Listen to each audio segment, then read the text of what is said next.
Hello बच्चों, क्या हाल चाल है। Welcome to Sartaj classes. तो आज के इस वीडियो में हम बात करने जा रहे हैं क्लास 10th का अर्थमेटिक प्रोग्रेशन, जो आपके 11th एंट्रेंस एएमयू में काफ़ी यूज़फुल होने वाला है। तो चलिए बेटा शुरुआत करते हैं अर्थमेटिक प्रोग्रेशन। तो बेटा सबसे पहले हम बात करते हैं सीक्वेंस की। तो सीक्वेंस क्या होता है कि सर्टेन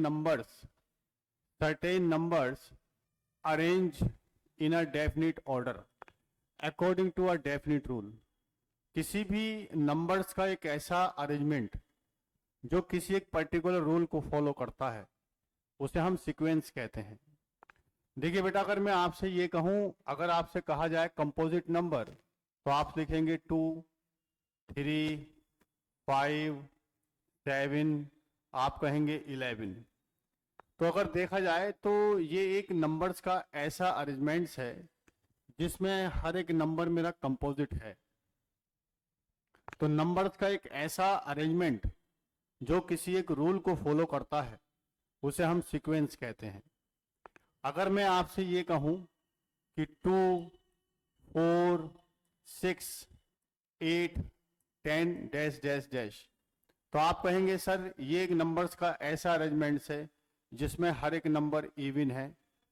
अगर मैं आपसे ये कहूं 1 स्क्वायर, आपसे कहा जाए 2 स्क्वायर, आपसे कहा जाए 3 स्क्वायर, आपसे कहा जाए 4 स्क्वायर, तो आप ये कहेंगे इसमें मैंने नंबर्स को अरेंज किया है स्क्वायर में। पहला नंबर पहले का स्क्वायर, दूसरे का स्क्वायर, तीसरे का स्क्वायर, चौथे का स्क्वायर।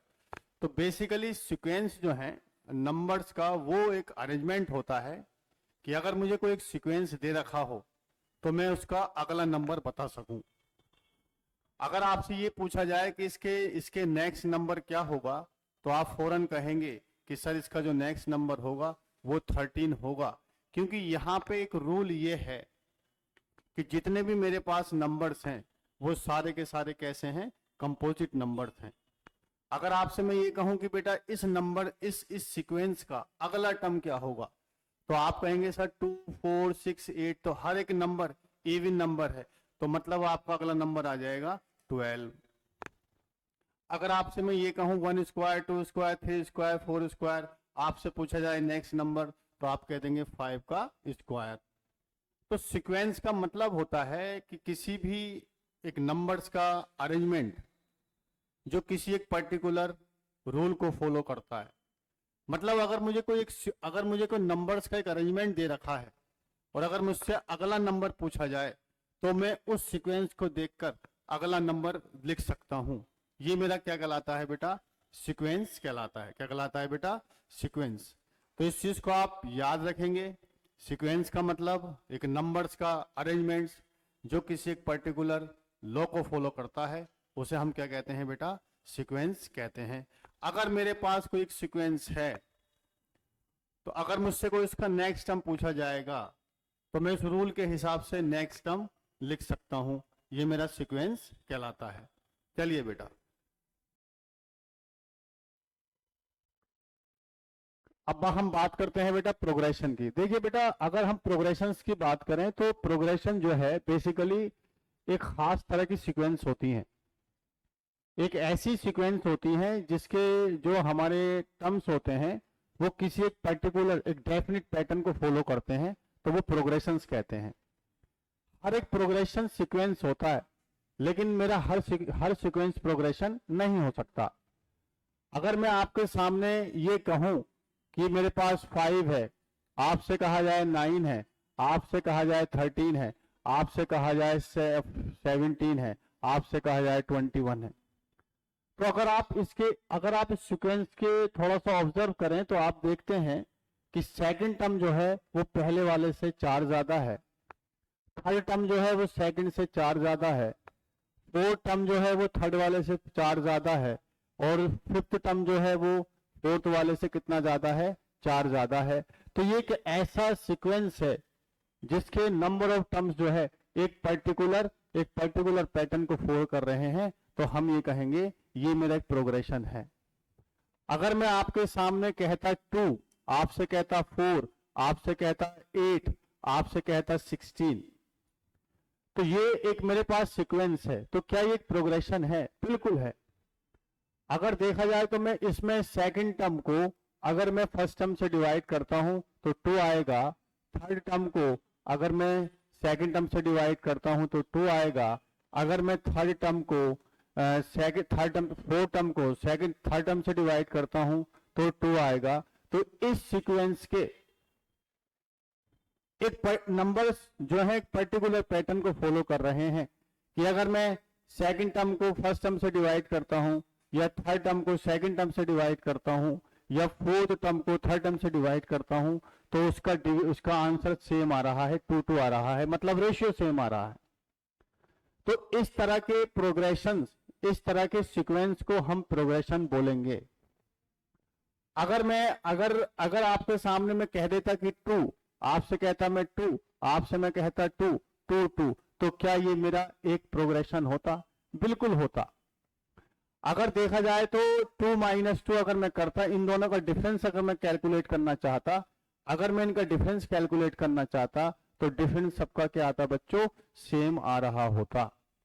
तो बेसिकली इतनी सी बात है कि अगर हम सीक्वेंस की बात करते हैं तो सीक्वेंस में तो नंबर्स ऑफ टर्म्स जो है तो किसी पर्टिकुलर लॉ को फॉलो करते हैं, लेकिन प्रोग्रेशंस के अंदर एक डेफिनेट पैटर्न को भी फॉलो किया जाएगा। तो इसका मतलब यह है कि हर एक सीक्वेंस जो है वो प्रोग्रेशन नहीं है, लेकिन हर प्रोग्रेशन एक सीक्वेंस होता है।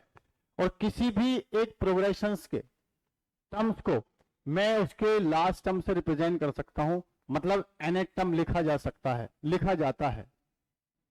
अगर कोई मेरे पास प्रोग्रेशन है, अगर मेरे पास कोई प्रोग्रेशन है तो उसका लास्ट टर्म जरूर होगा, मतलब उसका nth टर्म जरूर लिखा जाएगा।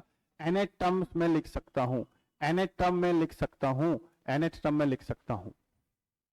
लेकिन सीक्वेंस में जरूरी नहीं है कि आप हर एक सीक्वेंस का nth टर्म लिख पाए। जैसे हमारे 10th क्लास में अर्थमेटिक प्रोग्रेशन है तो उसका अगर हम nth टर्म लिखते हैं तो an बराबर होता है a + n - 1 × d। तो अगर प्रोग्रेशन है तो उसका nth टर्म भी है, अगर प्रोग्रेशन है तो उसका nth टर्म भी लिखा जाएगा। सीक्वेंस अगर है तो हो सकता है लिखा जाए, हो सकता है ना लिखा जाए। तो इस बात को आप जरूर ध्यान रखेंगे कि प्रोग्रेशन और सीक्वेंस में यही फर्क होता है कि प्रोग्रेशन जो है एक स्पेशल सीक्वेंस होता है जिसके टर्म्स एक पर्टिकुलर पैटर्न को फॉलो कर रहे होते हैं, तो वो हमारा प्रोग्रेशन कहलाता है। और हमारे क्लास में, हमारी 10th क्लास में जो प्रोग्रेशन है वो अर्थमेटिक प्रोग्रेशन है, तो उसके बारे में हम अभी बात करने जा रहे हैं। चलिए बेटा आगे अगर हम बात करते हैं तो ये आपसे कह रहा है कि the 19th term of the following sequence, ये मेरे पास एक सीक्वेंस है जिसका nth टर्म tn आपके पास है n², और यह है मेरे पास n² - 1, जहां पे n जो है इवन है, और यह है मेरे पास जहां पर जो n है वो बेटा ऑड है, n जो है वो मेरे पास ऑड है। तो किसी भी एक सीक्वेंस का nth टर्म दे रखा है तो आपसे ये कह रहा है कि 19 टर्म बताइए, इसका 19th टर्म कौन सा होगा। तो 19 का मतलब एक ऑड नंबर, 19 का मतलब एक ऑड नंबर। तो ऑड नंबर के लिए अगर मैं T19 लेता हूं तो ऑड के लिए n is odd, n is even, तो मैं यहां पर n की जगह 19 पुट कर दूंगा। तो ये हो जाएगा 19 का स्क्वायर -1, ये आ जाएगा मेरे पास 19 का स्क्वायर आता है 361, 361 - 1 इजिकल टू हो जाएगा 360। तो किसी भी एक सीक्वेंस का आपको nth टर्म दे दिया गया है और आपसे ये कह रहा है कि बेटा tn जो है n² है जब n इवन है, और tn n² - 1 है जब मेरे पास n ऑड है।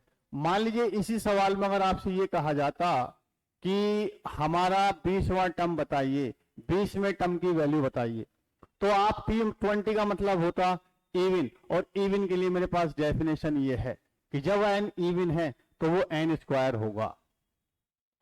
इसका मतलब ये है कि अगर मैं यहां पर n की जगह 20 पुट कर देता हूं तो 20 का स्क्वायर मतलब मेरे पास आ जाएगा 400। तो अगर मुझे किसी भी सीक्वेंस का nth टर्म गिवन है तो मैं बड़ी आसानी से उसके पर्टिकुलर टर्म्स की वैल्यू को कैलकुलेट कर सकता हूं। अगर मैं इसी nth टर्म के हिसाब से सीक्वेंस अगर मैं लिखना चाहता तो वो सीक्वेंस क्या होती? अगर मैं इस nth टर्म के हिसाब से सीक्वेंस लिखना चाहता तो वो सीक्वेंस क्या होती?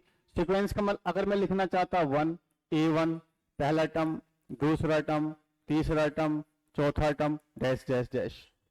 A1 का मतलब होता ऑड, और ऑड के लिए मेरे पास डेफिनेशन है ये, तो मैं यहां पे पुटता 1 माइनस 1 स्क्वायर माइनस 1, तो इसका पहला टर्म 0 आता। A2 का मतलब n इवन होता, तो मैं यहां पे पुट करता, तो 2 का स्क्वायर मेरे पास 4 आता। थर्ड टर्म 3 इज ऑड, तो मैं यहां पे 3 का स्क्वायर पुट करता, 3 का स्क्वायर माइनस 1 8 आता। मेरे 4 आता n की वैल्यू, n मेरे पास इवन नंबर होता तो मैं यहां पे पुट करता, तो n का मतलब कितना आता बेटा? 16 आता। तो इस तरह से मैं सीक्वेंस कैलकुलेट कर सकता था। इस सीक्वेंस के अंदर मेरे जो टर्म्स हैं वो दो तरीके से डिफाइंड है कि n अगर इवन है तो ये वैल्यू होगी, और n अगर ऑड है तो ये वैल्यू होगी। तो किसी भी सीक्वेंस का अगर आपको nth टर्म दे रखा है तो इसका मतलब आपको अल्टीमेटली वो सीक्वेंस गिवन है। आप nth टर्म की मदद से सीक्वेंस को बना सकते हैं। ओके बेटा, चलिए।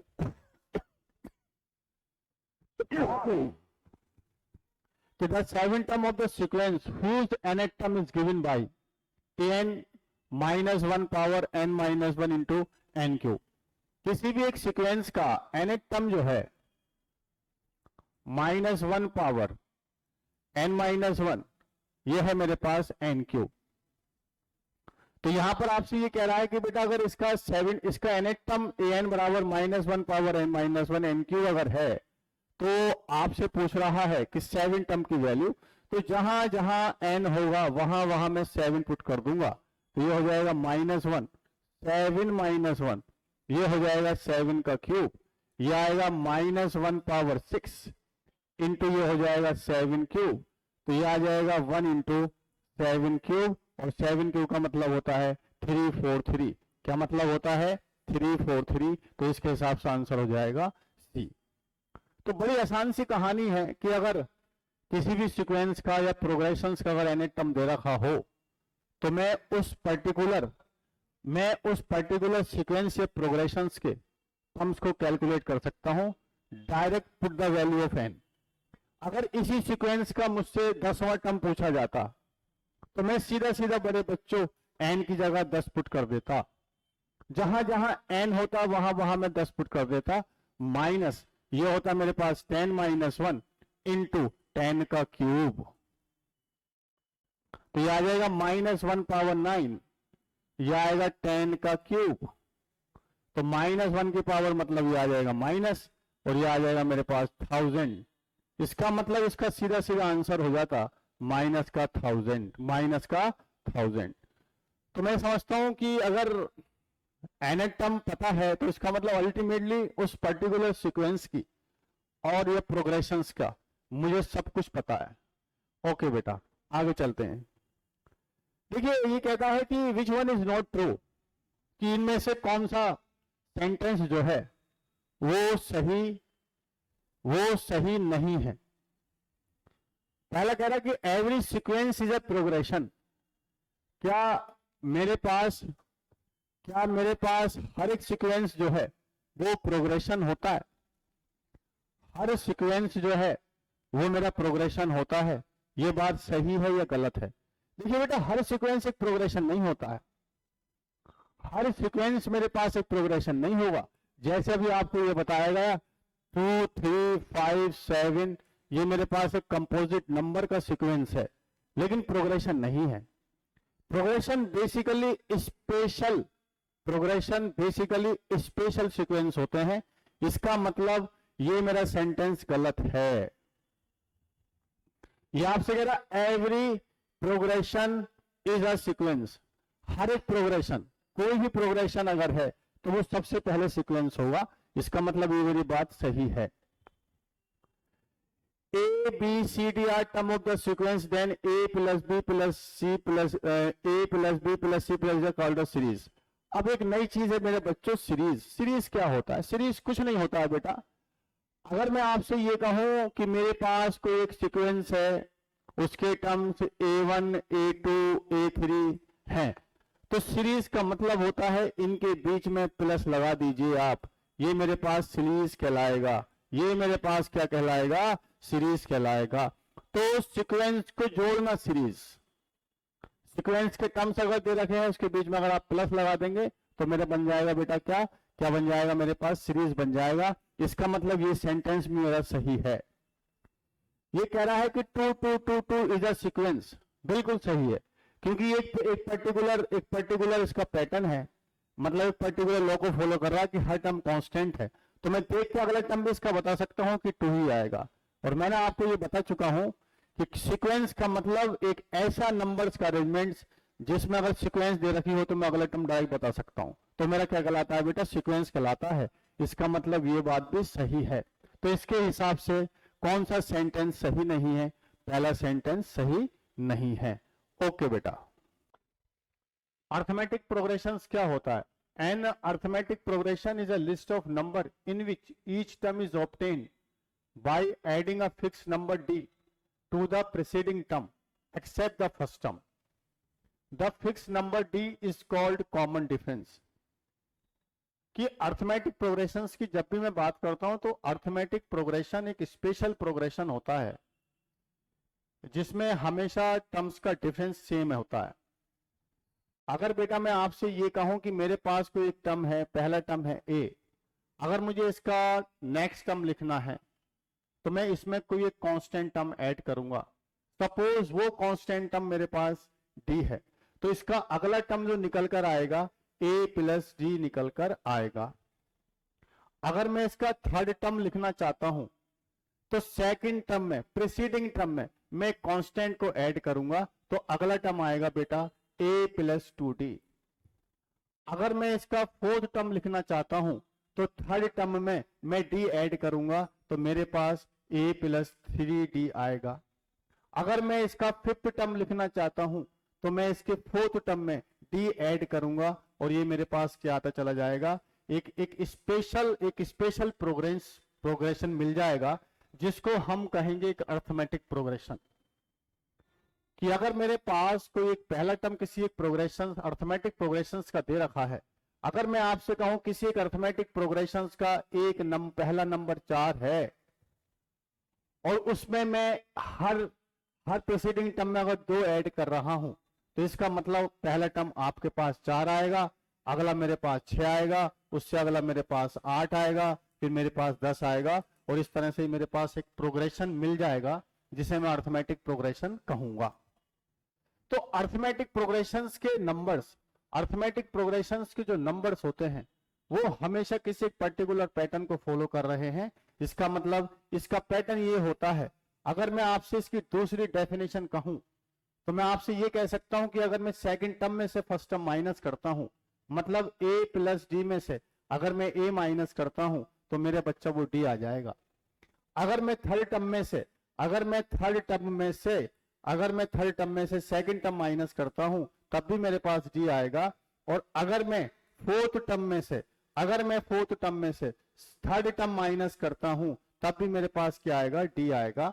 तो मैं ये भी कह सकता हूं कि कोई भी एक ऐसा प्रोग्रेशन जिसमें अगर मैं कंजुगेटिव टर्म्स का डिफरेंस अगर कैलकुलेट करूं तो वो भी मेरे पास क्या आएगा बेटा? फिक्स आएगा, कांस्टेंट आएगा। तो मैं ये भी कह सकता हूं कि अगर मेरे पास कोई पहला टर्म है, किसी कांस्टेंट को मैं पहले वाले टर्म में ऐड कर रहा हूं, तो वो मेरे पास एक प्रोग्रेशन बनेगा जिसको मैं अर्थमेटिक प्रोग्रेशन कहूंगा।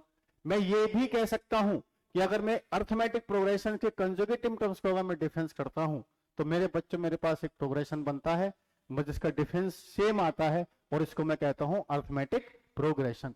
जब ये एक अर्थमेटिक प्रोग्रेशन है, तो इसका nth टर्म जरूर होगा। अगर देखा जाए तो मेरे बच्चों पहला term, second term, third term, fourth term, fifth term, second term में मेरे पास एक डी है, थर्ड टर्म में मेरे पास 2 डी हैं, फोर्थ टर्म में मेरे पास 3d है, फिफ्थ टर्म में मेरे पास 4d है। अगर मैं इसके लास्ट टर्म की बात कर रहा होता, यहां से मेरे पास इस अर्थमेटिक प्रोग्रेशन में अगर nth टर्म होते तो लास्ट वाले टर्म में n-1d होता, और यही मेरे पास अर्थमेटिक प्रोग्रेशन का nth टर्म कहलाता है या लास्ट टर्म कहलाता है। nth term of any arithmetic progression an is equal to a plus n-1 into d. Arithmetic progressions का nth term an is equal to a plus n-1 into d, जहां पे a जो है a मेरे पास first term कहलाता है, जहां पे मेरे पास d जो है वो इसका कॉमन डिफरेंस कहलाता है। क्या कहलाता है बच्चों? कॉमन डिफरेंस कहलाता है। और n जो है नंबर ऑफ टर्म्स कहलाता है। अगर मान ले मुझे किसी भी एक अर्थमेटिक प्रोग्रेशन का 10वां टर्म, 15वां टर्म, 20वां टर्म, 25वां टर्म निकालना हो और उसका फर्स्ट टर्म और कॉमन डिफरेंस दे रखा हो, तो मैं डायरेक्ट इस फॉर्मूले से उसकी पर्टिकुलर वैल्यू कैलकुलेट कर सकता हूं। तो एक अर्थमेटिक प्रोग्रेशन बेसिकली हमने आपको बताया, अर्थमेटिक प्रोग्रेशंस एक वो प्रोग्रेशन है जिसमें कंजुगेटिव टर्म्स का डिफरेंस हमेशा कांस्टेंट आएगा और उसे हम कहेंगे अर्थमेटिक प्रोग्रेशन। तो अर्थमेटिक प्रोग्रेशंस की जब भी कभी बात होगी तो हमेशा मेरे बच्चों कॉमन डिफरेंस पे ही बात होगी। और अर्थमेटिक प्रोग्रेशंस का nth टर्म an बराबर a plus n-1 into D होता है। देखिए बेटा, अगर आपसे ये कहा जाए कि which one is arithmetic progression, इन एक प्रोग्रेशन में से कौन सा प्रोग्रेशन है जो अर्थमेटिक प्रोग्रेशन है, तो आपसे यह कहा गया कि कोई भी एक अर्थमेटिक प्रोग्रेशंस का मतलब कॉमन डिफरेंस बराबर, कॉमन डिफरेंस का मतलब second term minus first term, third term minus second term, fourth term minus third term must be equal. अगर देखा जाए तो मैं यहां से अगर इसकी पहले वाले प्रोग्रेशंस की अगर मैं बात करूं तो सेकंड टर्म मेरे पास a स्क्वायर है और फर्स्ट टर्म मेरे पास a है, तो मेरे पास ये मैंने आपसे कहा d1 कैलकुलेट हुआ। इसी तरह से मैं यहाँ पे d2 कैलकुलेट करना चाहता हूं तो ये मेरे बच्चों आ जाएगा, कितना आएगा? a cube minus a square, जो मेरे बच्चों इक्वल नहीं है, जो मेरे बच्चों इक्वल नहीं है। इसका मतलब पहला वाला अर्थमेटिक प्रोग्रेशन नहीं है। अगर मैं सेकंड टर्म की बात करता हूं, अगर मैं सेकंड प्रोग्रेशंस की बात करता हूं 3b, 7b, 9b, 10b, तो क्या ये मेरे पास एक अर्थमेटिक प्रोग्रेशन होगा? चलिए साहब चेक करते हैं। अगर हम सेकंड वाले की बात करते हैं कि आपसे अगर मैं डी कैलकुलेट कराऊंगा तो आप कहोगे सर 7b माइनस का 3b इजिकल टू हो जाएगा 4b। आपसे कहा जाएगा d2, ये d1, d2 मैंने कैलकुलेट किया, d2 था मेरे पास 9b माइनस का 7b, ये मेरे पास कितना आएगा? 2b। तो 2b is not is equal to d1 is not is equal to d2, तो ये भी मेरे पास अर्थमेटिक प्रोग्रेशन नहीं होगा। थर्ड वाले की बात करते हैं साहब, c क्या है? c क्या कह रहा है कि 1, 1 plus 2 square, 1 plus 3 square, 1 plus 4 square. तो देखा जाए तो मैं इसको इस तरह से लिख सकता हूं 1 स्क्वायर 2 स्क्वायर, ये 5 हो जाएगा, ये 9 प्लस 1 10 हो जाएगा और ये मेरे पास 17 हो जाएगा। तो अगर मैं d1 कैलकुलेट करूंगा तो d1 का मतलब 5 माइनस 1 इजिकल टू 4 और d2 का मतलब हो जाएगा 10 माइनस 5 का मतलब 5। तो इसका ये मतलब होगा कि d1 d2 बराबर नहीं है, तो मेरा बच्चा मेरे पास ये भी एक अर्थमेटिक प्रोग्रेशन नहीं है। अगर देखा जाए तो अब मुझे इसको चेक करना है, तो इसको मैं कैसे चेक करूंगा? तो d को चेक करने का तरीका बताएं आप। मैंने आपसे कहा अंडर रूट 2 है, तो अंडर रूट 8 को लिखा जा सकता है 2 अंडर रूट 2, अंडर रूट 18 को लिखा जा सकता है 3 अंडर रूट 2, और हमारा 32 को लिखा जा सकता है 4 अंडर रूट 2। तो अगर मैं d1 कैलकुलेट करता हूं तो d1 का मतलब होगा 2 under root 2 minus under root 2, जो मेरा रूट 2 के बराबर हो जाएगा। इसी तरीके से मैं d2 अगर कैलकुलेट करूंगा तो d2 का मतलब कितना होगा बच्चों?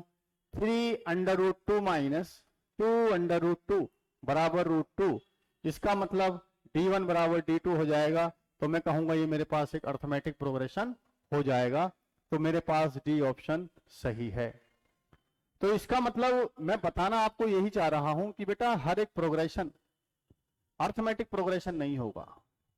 कोई भी एक प्रोग्रेशन तभी एक अर्थमेटिक प्रोग्रेशन कहा जाएगा जब उसके कंजुगेटिव टर्म्स का डिफरेंस हमेशा बराबर आएगा। तो इस तरह का सवाल आपको ऑब्जेक्टिव में पूछा जाता है और पूछा जाएगा कि दिए गए प्रोग्रेशन में से कौन सा अर्थमेटिक प्रोग्रेशन है या कौन सा अर्थमेटिक प्रोग्रेशन नहीं है। तो आपको कुछ नहीं करना है, आपको सबका कंजुगेटिव डिफरेंस निकाल के देखना है। अगर बराबर आ रहा होगा तो अर्थमेटिक प्रोग्रेशन होगा, अदरवाइज वो अर्थमेटिक प्रोग्रेशन नहीं होगा। चलिए बेटा आगे बात करते हैं। हाँ, अगर हम बात करते हैं अब कुछ particular properties of arithmetic progression. देखिए बेटा, अगर मैं आपसे ये कहूं कि मेरे पास एक A1, आपसे कहूं मैं A2, आपसे कहा जाए A3, A4, AN, ये मेरे पास अर्थमेटिक प्रोग्रेशंस के एन टर्म्स हैं, अर्थमेटिक प्रोग्रेशंस के एन टर्म्स हैं।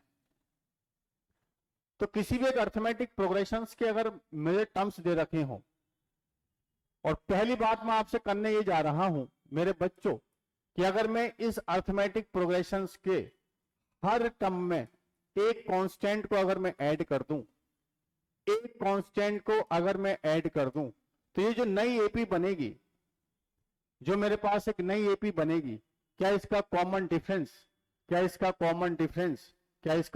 डिफरेंस भी सेम रहेगा? अगर आपसे मैं ये कहूं, अगर मैं आपसे ये कहूं कि मेरे पास 3 है, 4 है, 5 है, 6 है, आपके पास मेरे पास एक अर्थमेटिक प्रोग्रेशन है। अगर मैं इसमें सब में 1 ऐड कर देता हूं, 3 + 1, 4 + 1,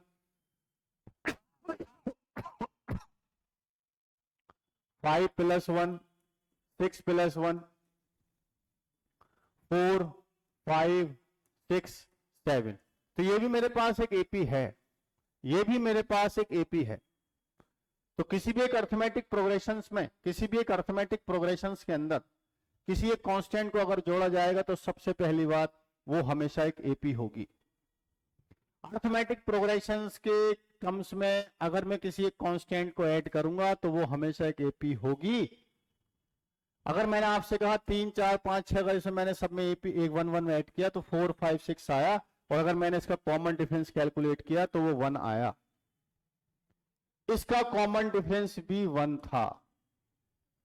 तो पहली प्रॉपर्टी कि अगर किसी एक अर्थमेटिक प्रोग्रेशंस में, किसी भी एक अर्थमेटिक प्रोग्रेशंस के टर्म्स में अगर मैं किसी एक कांस्टेंट को ऐड करता हूं तो एपी ही बनता है, और मेरे बच्चों कभी कॉमन डिफरेंस चेंज नहीं होगा। जो कॉमन डिफरेंस पहले एपी का था वही दूसरी एपी का भी कॉमन डिफरेंस रहेगा। इसका मतलब नो चेंज। अगर आपसे मैं ये कहूं, अगर मैं आपसे ये कहता, अगर बच्चों मैं आपसे ये कहूं कि हर एपी के बीच, हर टर्म्स के बीच मैंने किसी कांस्टेंट को माइनस किया है, देखा जाए मेरे पास 3 है, 4 है, 5 है, इसका कॉमन डिफरेंस मेरे पास 1 है। अगर मैंने यहां से सबसे -1, -1 किया है तो देखा जाए तो इसका कॉमन डिफरेंस भी 1 आएगा। तो किसी एक अर्थमेटिक प्रोग्रेशन को, किसी भी एक अर्थमेटिक प्रोग्रेशंस के टर्म्स में किसी भी चीज को जोड़ने पर या घटाने पर वो हमेशा एक एपी तो बनेगा, लेकिन मेरे बच्चों उसका कॉमन डिफरेंस चेंज नहीं होगा। इसका मतलब यहां मतलब होगा no change in common difference, no change in common difference. तो एक अर्थमेटिक प्रोग्रेशंस के, किसी भी अर्थमेटिक प्रोग्रेशंस के कंजुगेटिव टर्म्स में कोई भी कांस्टेंट जोड़ने पर या घटाने पर उसके कॉमन डिफरेंस में कभी कोई फर्क नहीं आता है। अगर मेरे बच्चों में आपसे ये कहूं, कि A1, A2, A3 मेरे पास कोई अर्थमेटिक प्रोग्रेशन है, मैंने आपसे कहा 6, आपसे मैंने कहा 6, 8, 10, 12, देखा जाए तो इसका कॉमन डिफरेंस 2 है। अब मैंने इसको किसी एक पर्टिकुलर कांस्टेंट से मल्टीप्लाई किया, सपोज 2 से मल्टीप्लाई किया, ये हुआ 12, ये हुआ 16, 20, 24, तो इसका कॉमन डिफरेंस अगर आप निकालेंगे तो इसका कॉमन डिफरेंस 4 हो जाएगा। तो किसी एक अर्थमेटिक प्रोग्रेशंस के टर्म्स को अगर मैं किसी एक कांस्टेंट से मल्टीप्लाई करता हूं तो रहती तो एपी है, लेकिन उसका कॉमन डिफरेंस बदल जाता है। अगर आप यहां पर देखें 6, 8, 10 तो कॉमन डिफरेंस 2 था। यहां पे जब मैंने कांस्टेंट से मल्टीप्लाई किया तो 4 निकल कर आया। इसका मतलब मैं इसको ऐसे भी लिख सकता था, इसको मैं 2 इंटू 2 भी लिख सकता था।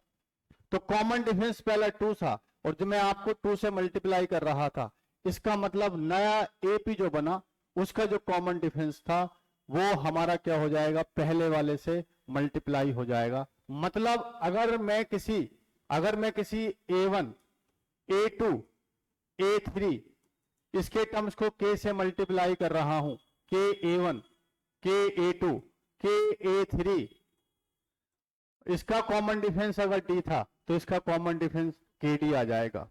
K मतलब कांस्टेंट और D का मतलब पहले वाला AP का जो कॉमन डिफरेंस था वो निकल कर आ जाएगा। तो याद रखेंगे कि अर्थमेटिक प्रोग्रेशंस के टर्म्स को किसी कांस्टेंट से मल्टीप्लाई करने पर एक एपी बनेगा और उस एपी का जो कॉमन डिफरेंस होगा वो केडी होगा।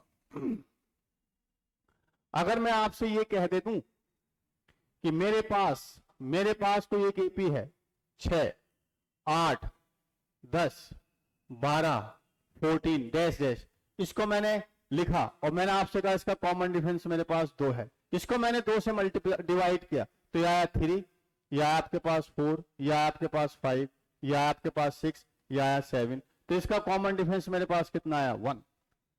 तो किसी भी एक अर्थमेटिक प्रोग्रेशंस के कंजुगेटिव टर्म्स को किसी कांस्टेंट से डिवाइड करने पर एपी बनेगा, लेकिन उसका कॉमन डिफरेंस बदल जाएगा। यहां पे कॉमन डिफरेंस 2 था, यहां पे कॉमन डिफरेंस 1 आया। क्या मैं 1 को ऐसे लिख सकता था? मैं 1 को लिख सकता था 2 डिवाइड बाई 2। पहले वाले का डिफरेंस कांस्टेंट, तो मेरे पास 1 निकल कर आया। क्या निकल कर आया? मेरे पास 1 निकल कर आया। तो मैं कह सकता हूं कि अगर किसी एक arithmetic progression A1, A2, AN इसका कॉमन डिफरेंस अगर D है तो A1 के कॉमा A2 के A3 डिवाइड बाई के इसका कॉमन डिफरेंस कितना होगा? इसका कॉमन डिफरेंस हो जाएगा D डिवाइड बाई के। तो आप इन 4 प्रॉपर्टी को याद रखेंगे कि किसी भी एक अर्थमेटिक प्रोग्रेशंस के टर्म्स को किसी कांस्टेंट से ऐड या सब्ट्रैक्ट करने पर कोई चेंज नहीं होगा। अर्थमेटिक प्रोग्रेशन तो जरूर बनेगा लेकिन कॉमन डिफरेंस में कोई चेंज नहीं होगा। लेकिन किसी एक अर्थमेटिक प्रोग्रेशंस के कंजुगेटिव टर्म्स को या टर्म्स को अगर मैं किसी एक कांस्टेंट से मल्टीप्लाई करता हूं या डिवाइड करता हूं तो एक नई एपी जरूर बनेगी और उसका कॉमन डिफरेंस भी बदलेगा। मल्टीप्लाई करने पर केडी हो जाएगा और डिवाइड करने पर डी वाई के हो जाएगा।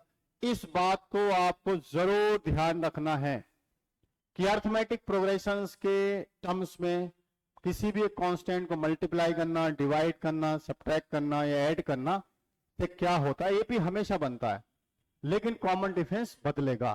कॉमन डिफरेंस हमेशा बदलेगा नहीं, दो में बदलेगा, डिफरेंस में और प्रोडक्ट में, सम में और सब्ट्रैक्शन में नहीं बदलता है। तो प्लीज इस चीज को आप जरूर याद रखें। देखिए बेटा, if A1, A2, A3, AN are the terms of an AP, common difference is M। वही कहानी है जो आपको अभी बेटा समझाई है, तो उस कहानी के बेस पर आप इसका जवाब देंगे। ये कहता है कि साहब अगर A1, A2, A3, AN are the terms of AP, ये मेरे पास एक एपी है साहब, बहुत अच्छी बात है, बहुत बढ़िया, बहुत शानदार। तो कहता है कि साहब इसका जो कॉमन डिफरेंस है वो M है। ओके, तो आपसे कह रहा है कि the common difference of A1 plus 4, A2 plus 4, A3 plus 4 is M। Arithmetic progression है मेरे पास A1, A2, A3, इसका कॉमन डिफरेंस M है और ये कह रहा है कि साहब मैंने सब में ऐड किया है, 4 4 4 मैंने ऐड किया है, 4 4 4 मैंने ऐड किया है। तो कह रहा है कि साहब इसका कॉमन डिफरेंस भी M ही रहेगा। बिल्कुल सही बात है, ये अभी आपको बताया गया कि किसी एक अर्थमेटिक प्रोग्रेशन में अगर मैं किसी भी एक कांस्टेंट को ऐड करूंगा तो एपी तो जरूर बदलेगी लेकिन हमारा कॉमन डिफरेंस नहीं बदलेगा। इसका मतलब इसका जो कॉमन डिफरेंस था इस वाले का भी कॉमन डिफरेंस होगा, और इसका कॉमन डिफरेंस m था तो इसका भी m होगा। ये बात तो भाई साहब सही है। बहुत बढ़िया सर, आ गए sir. The common difference of a minus -4, a2 -4, a3 -4 is m।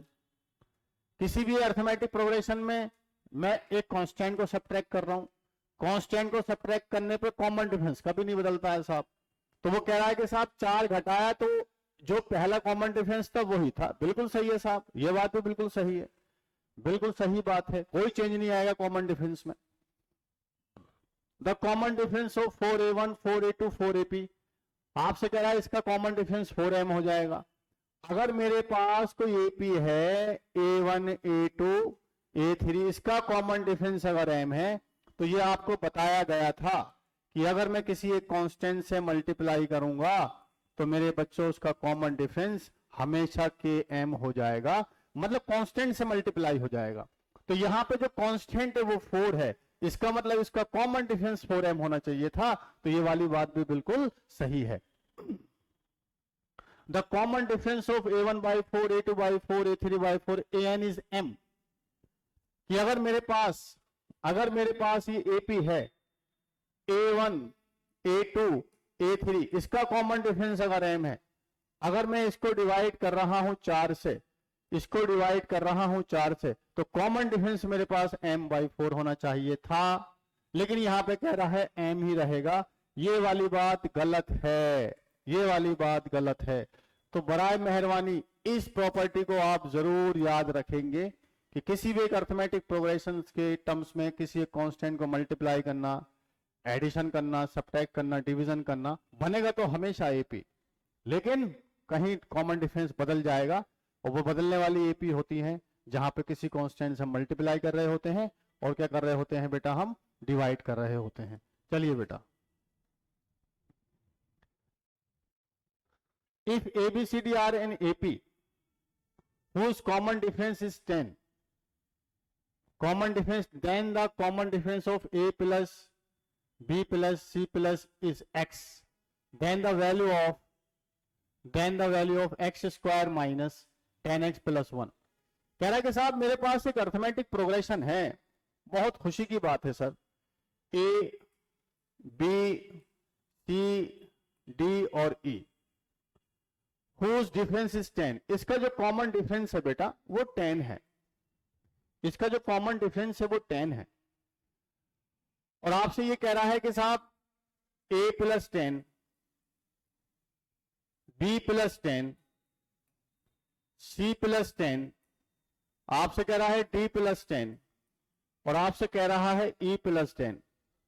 इसका जो कॉमन डिफरेंस है वो x है, x है। तो ये मेरे पास एक एपी था, इसका कॉमन डिफरेंस 10 था, हर टर्म्स में मैंने 10 ऐड किया है, इसका मतलब एपी तो बदलेगा, लेकिन बदलेगा क्या नहीं, कॉमन डिफरेंस नहीं बदलेगा। इसका मतलब इस एपी का भी कॉमन डिफरेंस जो वही होगा जो पहले वाले एपी का था। तो पहले वाले एपी का कॉमन डिफरेंस 10 था, इसका मतलब इसका भी कॉमन डिफरेंस 10 था। वो कह रहा है कि कॉमन डिफरेंस मेरे पास x है, इसका मतलब x की वैल्यू मेरे पास 10 है। क्या मेरी बात समझ में आई? बिल्कुल आई सर। तो x की वैल्यू मैंने कितनी निकाल ली यहां पर 10। अब मैं यहां पर इसकी वैल्यू मुझे कैलकुलेट करनी है, x square minus 10x plus 1, तो ये हो जाएगा 10 का स्क्वायर माइनस 10 इंटू 10 प्लस 1, तो ये हो जाएगा बच्चों 100 माइनस 100 प्लस 1, ये इससे कैंसिल आउट हो जाएगा, आंसर मेरे पास 1 आ जाएगा, और इसके हिसाब से मेरा आंसर बी हो जाएगा।